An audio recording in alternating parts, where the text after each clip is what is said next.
নমস্কাৰ, আপুনি চাই আছে অমৃত লাইভ। এই মুহূৰ্তত লৈ আহিছোঁ আমি ৰাজ্যৰ বিভিন্ন প্ৰান্ত তথা দেশৰ বিভিন্ন প্ৰান্তৰ পৰা কেইটামান অতিকৈ গুৰুত্বপূৰ্ণ খবৰ।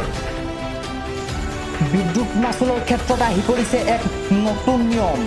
শীঘ্ৰেই নিৰ্দেশনা জাৰি কৰিব চৰকাৰে আৰু এই নতুন নিয়ম জানি লোৱাটো আপোনাৰ বাবে অতিকৈ গুৰুত্বপূৰ্ণ, কিয়নো দিনত সুলভ, ৰাতি ব্যয়বহুল হ'ব বিদ্যুতৰ ব্যৱহাৰ।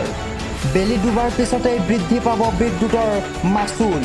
নিশাৰ ভাগত ব্যৱহাৰ কৰা বিদ্যুতৰ বিনিময়ত পৰিশোধ কৰিব লাগিব অত্যাধিক মাচুল। আৰু আপুনি যদি দিনত ব্যৱহাৰ যিসমূহ বিদ্যুৎ দিনৰ ভাগত ব্যৱহাৰ কৰে সেইসমূহ বিদ্যুতৰ ক্ষেত্ৰত আপুনি কমকৈ ভৰিব লগা হ'ব পাৰে বিদ্যুৎ মাচুল, কিন্তু নিশাৰ ভাগত ব্যৱহাৰ কৰা বিদ্যুতৰ বিনিময়ত পৰিশোধ কৰিব লাগিব অত্যাধিক মাচুল। দিনৰ পৰিৱৰ্তে ৰাতিৰ ভাগত ব্যৱহৃত বিদ্যুতৰ শুল্ক 20% বৃদ্ধি কৰা হ'ব, যাৰ ফলত দিনৰ কাম শেষ কৰি ঘৰলৈ উভতি বিদ্যুৎ ব্যৱহাৰ কৰাটো হ'ব ব্যয়বহুল। বিয়লি বেলাৰ পিক টাইমত বিদ্যুতৰ মাচুল বৃদ্ধিৰ পৰিকল্পনা চৰকাৰৰ। 2024 এপ্ৰিল মাহৰ পৰা দেশত প্ৰযোজ্য হ'ব এই বিদ্যুতৰ নতুন নিয়ম। শুকুৰবাৰে বিদ্যুৎ মন্ত্ৰণালয়ে ঘোষণা কৰা এই নতুন নিয়মৰ ফলত জানিব পৰা গৈছে এনেধৰণে, কিয়নো নৱীকৰণযোগ্য শক্তি ব্যৱহাৰৰ উদ্দেশ্যে প্ৰস্তুত কৰা হৈছে এই নতুন নিয়ম। বিদ্যুতৰ মাচুলৰ ক্ষেত্ৰত শীঘ্ৰেই নতুন নিয়ম জাৰি কৰিব চৰকাৰে। এক জৰুৰী খবৰ, কিয়নো জোনমণি ৰাভাৰ পৰিয়ালক সাক্ষাৎ কৰিছে মন্ত্ৰী পীযুষ হাজৰিকাই। পৰিয়ালক সাক্ষাৎ কৰি সাহায্য প্ৰদান কৰিলে মন্ত্ৰীগৰাকীয়ে। আমি আপোনালোকক এই মুহূৰ্তত জনাই আছোঁ, যিহেতু জোনমণি ৰাভাৰ মাতৃয়ে আৰ্থিক সংকটত ভোগা দেখিবলৈ পোৱা গৈছিল আৰু ইয়াৰ পিছতেই পৰিয়ালক সাক্ষাৎ কৰি সাহায্য প্ৰদান কৰিছে মন্ত্ৰী পীযুষ হাজৰিকাই। চৰকাৰৰ তৰফৰ পৰা 2 লাখ টকা আগবঢ়ায় মন্ত্ৰীগৰাকীয়ে। দীৰ্ঘদিন ধৰি অসুস্থ হৈ হস্পিটেলত আছিল জোনমণি ৰাভাৰ জ্যেষ্ঠ ভাতৃ। ধনৰ অভাৱত উন্নত চিকিৎসাৰ পৰা বঞ্চিত হৈ আছিল জোনমণিৰ পৰিয়াল।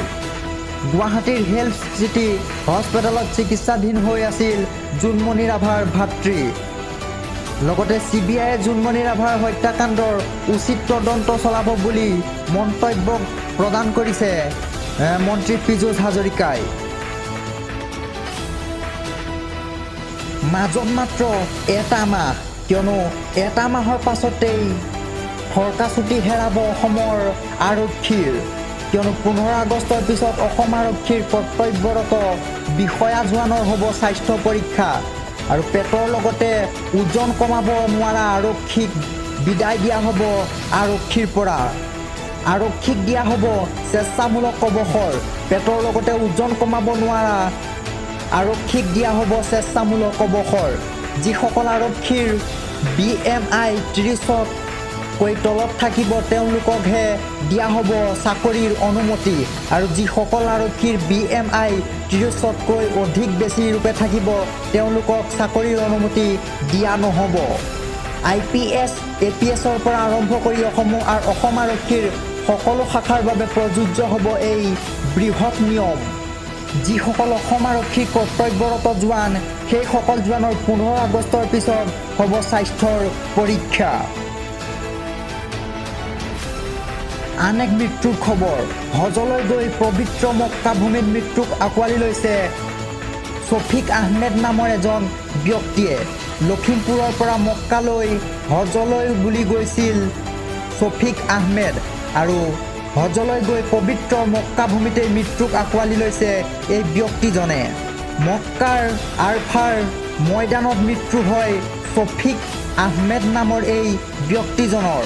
হজ যাত্ৰীগৰাকীৰ ঘৰ লখিমপুৰৰ লালুকৰ কেহুতলিত। বিগত 2 দিন ধৰি নিৰুদ্দেশ হৈ আছিল এই ব্যক্তিজন, পিছত মৃত অৱস্থাত উদ্ধাৰ কৰে সুৰক্ষাকৰ্মীয়ে।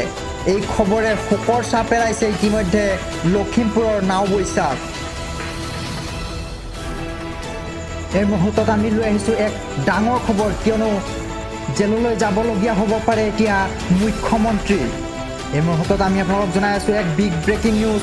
ঘৰ মেৰামতিৰ নামত 45 কোটি টকা ব্যয় কৰি এতিয়া বিপদত পৰিছে দিল্লীৰ মুখ্যমন্ত্ৰী অৰবিন্দ কেজৰিৱাল, যাৰ বাবে এতিয়া জেললৈ যাবলগীয়া হ'ব পাৰে দিল্লীৰ মুখ্যমন্ত্ৰী অৰবিন্দ কেজৰিৱাল। জানিব পৰা মতে ঘৰ মেৰামতিৰ নামত 45 কোটি টকা ব্যয় কৰি এতিয়া বিপদত পৰিছে মুখ্যমন্ত্ৰীগৰাকী। দিল্লীৰ মুখ্যমন্ত্ৰীগৰাকীৰ বিৰুদ্ধে কেন্দ্ৰীয় গৃহ মন্ত্ৰণালয়ে তদন্তৰ ঘোষণা আৰম্ভ কৰিছে। কেজৰিৱালৰ বিৰুদ্ধে বিত্তীয় অনিয়ম সংঘটিত কৰাৰ অভিযোগ উত্থাপন কৰা হৈছে, যাৰ ফলত এতিয়া মুখ্যমন্ত্ৰীগৰাকী বিপদৰ সন্মুখীন হোৱা দেখিবলৈ পোৱা গৈছে। কেন্দ্ৰীয় গৃহ মন্ত্ৰণালয়ৰ নিৰ্দেশত কেজৰিৱালৰ বিৰুদ্ধে বিত্তীয় অনিয়মৰ তদন্ত কৰিবৰ বাবে CAGক এতিয়া ইতিমধ্যে দিয়া হৈছে আৰু এই তদন্তত দোষী হ'লে জেললৈ যাবলগীয়া হ'ব পাৰে কেজৰিৱাল। মুখ্যমন্ত্ৰীৰ আৱাস মেৰামতি কৰাৰ নামত 45 কোটি টকা ব্যয় কৰি দিল্লীৰ মুখ্যমন্ত্ৰী অৰবিন্দ কেজৰিৱাল ইতিমধ্যে বিপদত পৰিছে।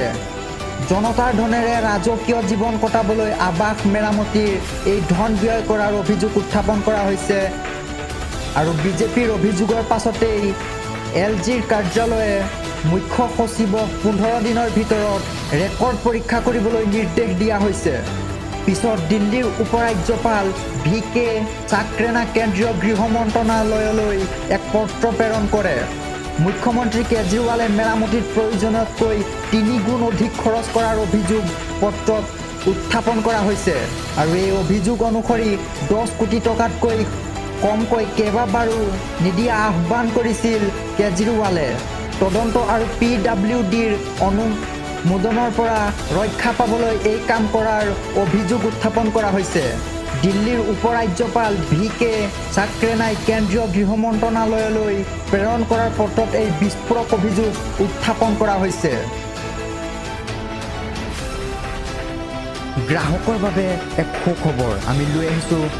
পেট্ৰল ডিজেলৰ গ্ৰাহকসকলৰ বাবে এক অতিকৈ সুখবৰ। অতি শীঘ্ৰে হ্ৰাস পাব পাৰে পেট্ৰল ডিজেলৰ মূল্য। প্ৰতি লিটাৰত 4 টকাৰ পৰা 5 টকা পৰ্যন্ত হ্ৰাস পাব মূল্য। প্ৰায় আগষ্টৰ ভিতৰতে হ্ৰাস পোৱাৰ সম্ভাৱনা পেট্ৰল ডিজেলৰ মূল্য, কিয়নো নৱেম্বৰ ডিচেম্বৰত অনুষ্ঠিত হ'ব কেইবাখনো ৰাজ্যৰ নিৰ্বাচনৰ প্ৰতি লক্ষ্য ৰাখিয়েই পেট্ৰল ডিজেলৰ মূল্য হ্ৰাস কৰাৰ সম্ভাৱনা দেখিবলৈ পোৱা গৈছে। খাৰুৱা তেলৰ মূল্যৰ ওপৰত নিৰ্ভৰ কৰি লোৱা হ'ব এই সিদ্ধান্ত। ডলাৰৰ বিপৰীতে টকাৰ মূল্যও বিবেচনা কৰা হ'ব এই সিদ্ধান্ত, কিয়নো নৱেম্বৰ ডিচেম্বৰ মাহত অনুষ্ঠিত হ'ব দেশৰ কেইবাখনো ৰাজ্যত নিৰ্বাচন আৰু নিৰ্বাচনৰ প্ৰতি লক্ষ্য ৰাখিয়েই এই পেট্ৰল ডিজেলৰ মূল্য হ্ৰাস হোৱাৰ সম্ভাৱনা দেখিবলৈ পোৱা গৈছে। পেট্ৰল ডিজেলৰ মূল্য হ্ৰাস হোৱাৰ লগতে ডলাৰৰ বিপৰীতে টকাৰ মূল্যও বিবেচনা কৰা হ'ব।